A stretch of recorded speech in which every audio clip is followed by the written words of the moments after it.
মুর্শিদাবাদের রঘুনাথগঞ্জে যে ঝামেলাটা হয়েছে সেটি একটি প্ল্যান করা হয়েছে, প্ল্যানের মাধ্যমে এই ঝামেলাটি করেছে। কেননা আমি এটা দেখে বলছি যে এখানে একটি ইসলামিক ঝান্ডা লাগানো আছে। তাদের যদি কোনো প্ল্যান যদি না থাকতো তাহলে তারা ওই ঝান্ডার পাশে কিংবা এই সাইডে একটা ঝান্ডা দিত, তাদের যে ঝান্ডাটা লাগাচ্ছে।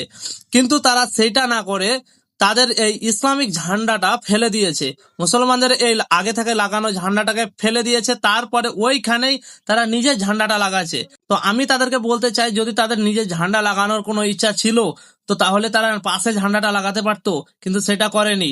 এরপরে তারা এই ঝান্ডা লাগা পরেও তারা থেমে থাকেনি।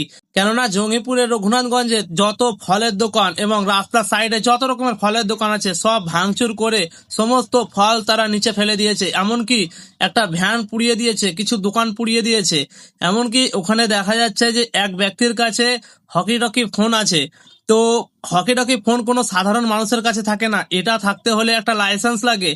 তো কেন্দ্র থেকে যদি একে কোনো হকি টকি ফোন দেয় তাহলে কি এটা বোঝা যায় যে তাহলে কি কেন্দ্র থেকে তাদেরকে কি পাঠানো হয়েছে? এই সব কিছু দেখে আমার তো মনে হয় যে এটা একটি প্ল্যান ছিল। তো আপনাদের কি মনে হয় যে এটা কি কোনো একটি প্ল্যান, নাকি এটা একটা হিন্দু মুসলিম হিসেবে ঝামেলা হয়েছে?